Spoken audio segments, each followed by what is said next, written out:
June is one of my favourite times in the garden, and the garden's a riot of colour and fragrance, with lots of sensational roses breaking into bloom. British Flower Week, of course, is a celebration of those wonderful British flowers that are grown throughout the UK.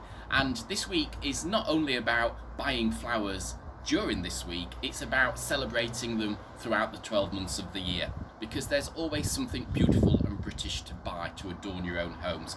Well, today I want to create an arrangement in this old copper pan here that I haven't cleaned because I quite like the sort of rough patina on there, and I've popped some chicken wire inside here to angle all the flower stems together. Obviously all these designs need water, and I will put a drop of water into here, but generally I'm going to fill it up at the end because it becomes quite heavy and I may want to turn it so you can actually see what I'm creating. So a shallow amount of water just so the stems are hitting that, and let's begin. Foliage, always a good starting point, and I want to pick out the colour of the container with the foliage, and I'm using a shrub that is absolutely brilliant in the garden, and this is the Photinia. And Photinia fraserii red robin, it's a great little shrub to have, and one that you can really prune hard back, and the harder you prune it back, then it puts on this wonderful, very sort of reddy, ruby coloured growth. Great when it first breaks into leaf, it looks really, really interesting. And it's one of those plants that you can create a hedge out of if you want, grow it as a specimen shrub. It really doesn't mind, and it will grow in absolutely any soil type. It's really, really not at all choosy where and how you grow it. So a little bit of Photinia going into here. It's great when we're doing arrangements from the garden because it gives me that excuse to do some pruning. And I don't like to just prune something back and waste it. To me that seems so detrimental, because as florists we're always desperate for interesting and unusual foliages, and that has got better over the years. Traditionally it was really hard to commercially buy unusual foliages. We were just reliant upon things like asparagus fern, leather leaf, Boston fern leaves, ruscus. Occasionally a bit of pittosporum might creep into there. But now, of course, many of our British growers, our artisan growers, are concentrating on growing unusual foliages. So florists and event planners and designers can access this more unusual material to work with. Well, in amongst here, I'm going to use some seed heads, and seed heads are to be celebrated, gathered from the garden. And these rather finger-like, sort of elongated, pea-like forms in this great green are from the sweet rocket, the Hesperis.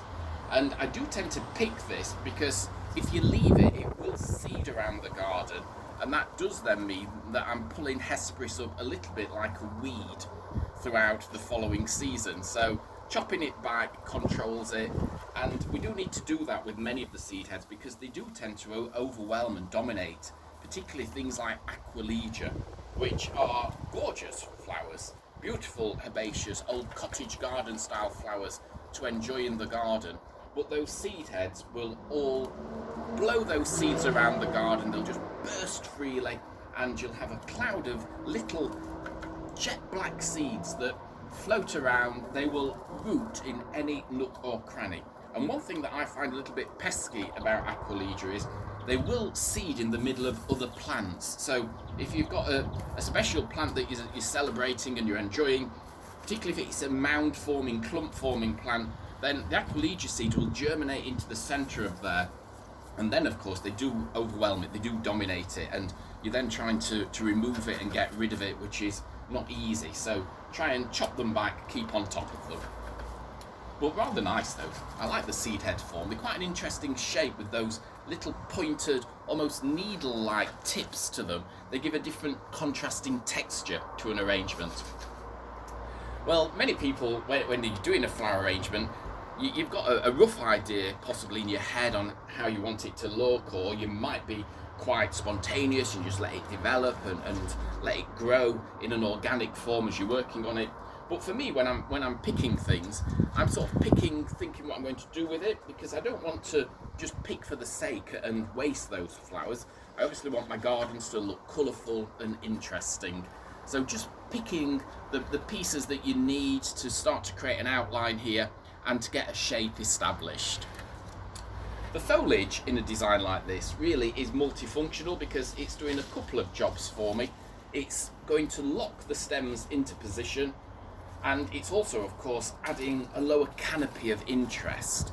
And I often say about foliage is almost like the undergarment, you know, it's essential, it holds everything into place, and we don't particularly need to see it, but it's there, it's doing a vital job. So don't skimp on foliage. If you haven't got foliage in your garden, you can of course buy foliage, as I mentioned earlier, from florists. Florists stock all sorts of unusual foliages now that you can pick and choose to go in amongst the flowers. But if you're gathering foliage from the wild, then do pick carefully. You know, we shouldn't really be robbing trees and shrubs from nature, but you might have a lane where you've got some tree ivy growing on there, and that's a really useful thing to always pick.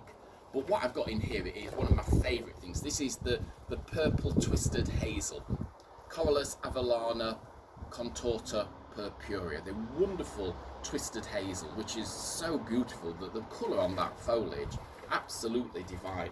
So just about there, touch more euphorbia going into here. I've popped in some rusty coloured, like almost a golden rust, a very beautiful shade of euphorbia, which is the Euphorbia amygaloides.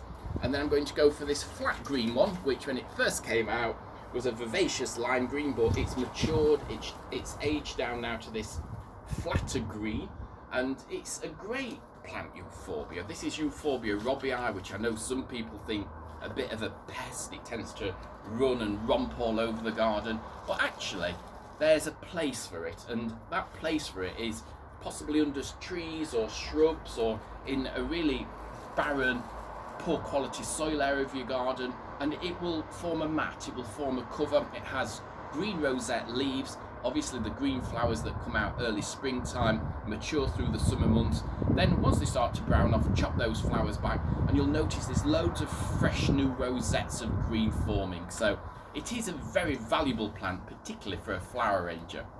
So I've got my foliage in here. I've reduced that surface area down of the aperture of the bowl by about 80%, so I can still see some space in here where the chicken wire is visible. I don't want a really dense, massive foliage. I want to keep it open enough so I can feed and position and place the flowers through. Plus, of course, keeping some foliage back just to do a little bit of additional filling later. Okay, so let's start. Let's get some flowers in there. I'm going to start with some allium, and I want to use these beautiful Allium Christophii, which are just amazing. One of my favourite alliums are Christophii because it has this star-shaped, not fully spherical head. It sort of opens out as a half sphere, but I love it. It's such a loose, more open form of allium. The bees absolutely adore it. They spend hours and hours buzzing around there. And once it drops its little flowers, the seed heads form, and then you have this wonderful wispy floaty seed head in the garden throughout the late summer into autumn time. So it really is a very, very beautiful allium. Allium Christophii, plant the bulbs of that in good open soil. They're not particularly happy in clay soil. You can grow it in containers or in pots, and source those bulbs during September time. Get them into the garden. You can plant them right through up until November time. But beware, squirrels do like them. They do get harvested by the squirrels, who think you're providing them some winter fodder. So do think about where you're putting them and remain vigilant. A few lupins have just gone into here. And then I'm going to use some Astrantia, this gorgeous rich Astrantia, which is Astrantia Hapston's Blood, with that wonderful, very, very delicate pincushion shaped flower, full of tiny little florets. A great one for, again, the bees to enjoy hovering around. And Astrantias, very easy to grow, herbaceous flowers. Almost impossible not to grow Astrantias. The only thing they don't like is terribly heavy soil. A bit of a lighter soil is better, but they will tolerate clay. I'm on clay in some areas of the garden, and some of the Astrantias are fine in there. But they don't like it to get too dry. You need to give them quite a bit of moisture until they get established. So just have a little look here so you can see how we're going. Just grouping some lupins, the Astrantia there, the allium. So contrasting shapes Always important within arrangements. We've got the spikes, we've got the rounds there, we've got the multi-headed, which is a bit of a transitional flower in between those different forms. And one thing that is synonymous in June here in Derbyshire are foxgloves. And the good old foxglove, this is just the commoner garden one, Digitalis purpurea. It's just the most amazing thing. I love how they seed everywhere throughout the garden. They pop up all over the show, in gaps in the Yorkshire stone paving, in amongst the dry stone wall, anywhere you've got little foxgloves growing. And I don't weed them out, I just leave them because I think they are mesmerisingly beautiful. Real fairy tale, elegant, quite romantic types of flowers. But in Derbyshire, they just clothe the dry stone walls at this time of year. And out in the Peak District, it's a riot of foxgloves, standing tall and stately, bringing that much needed colour sometimes to that granite stone. It really lifts it. Well, one of the hardest working herbaceous plants is this little chap, which is often misplaced, and people think it's a scabious, and it's very closely related, of course, to the scabious, but it's the nautia or nautia, depending how you wish to pronounce it. And it comes in those scabious colours. It comes in this cerise, it comes in pink, it comes in burgundy, it comes in a lilac-y blue. But unlike scabious, it flowers for such a prolonged period of time. And providing you keep deadheading it, all these little buds will carry on opening, and it will flower its socks off all through the summer season, right into autumn. It does have a slight detriment, which is the fact that it can be prone to mildew. So you do have to take care and plant it with a bit of space. Don't plant them too close together, otherwise you will get powdery mildew over there. But the mildew, although it looks unsightly, it won't kill the nautia. It just looks a little bit messy. You can spray it if you're into spraying, but providing you plant it with enough space, you should avoid that. So just show you how we're looking here. So just keeping things quite loose, quite natural, and just celebrating each flower for its own importance. I'm doing it as a one-sided design, so I'll place this rather, not plant it, against a wall, perhaps on a chest, so you've got a clean wall as a backdrop there. Well, I'm just going to add some ferns into here next, just to reinforce the foxgloves. Some polystyrene fern. I've got lots of ferns in the fern garden, where things like hostas and arums and ferns grow in a semi-shady area, underplanted with things like hardy sittlemans, which flower in spring and autumn time, Sittleman hedropholium and Sittleman corm in there, just to enliven that area up a little bit. Well, the salvias are starting to make their appearance in the garden. One of the easy to grow, very drought tolerant plants, perfect in a dry border, good sunny spot required for the old salvias, and again they will just flower their little socks off for you. Salvias, of course, part of the sage family, and they've got that sage-like leaf about them with that slightly musky aromatic scent. So a touch of blue there, just pulling those purples and just interacting with the various hues of the flowers into there. A little bit of heuchera flower just towards the tops. And then I'm going to add some clematis just into here as well. This rather sort of sweet little open flower of clematis. It's not a heavy thing. It's a very dainty, very delicate thing, but so long lasting. I think people forget that clematis make a brilliant cut flower. They go on for absolutely ages and ages.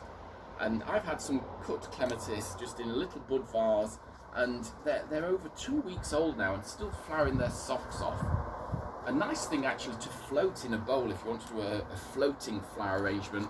Clematis work really well in that way, and you can look into those gorgeous faces there with all those wonderful stamens, a riot of stamens into the centre. So just bring in that line of clematis just running through there, and I'm very nearly there, just going to add in another lupin and a little bit of filler just to give it a slightly more wispier feel, with some pink astrantia,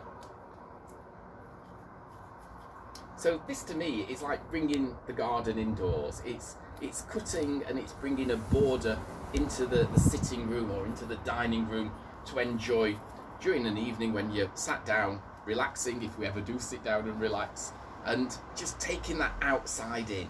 And of course the health benefits of doing that is absolutely enormous. That calming, very chilling, very relaxing feel that a flower arrangement brings, be it a single stem or a formal arrangement or just some flowers massed into a vase, it really does bring a room to life. But it's good for our mental well-being, for our state of mind. We look at those flowers, we relax, we feel calm, we feel very much in touch with nature and not divorced from that natural world. And I think that is what British flowers, unlike imported flowers, gives.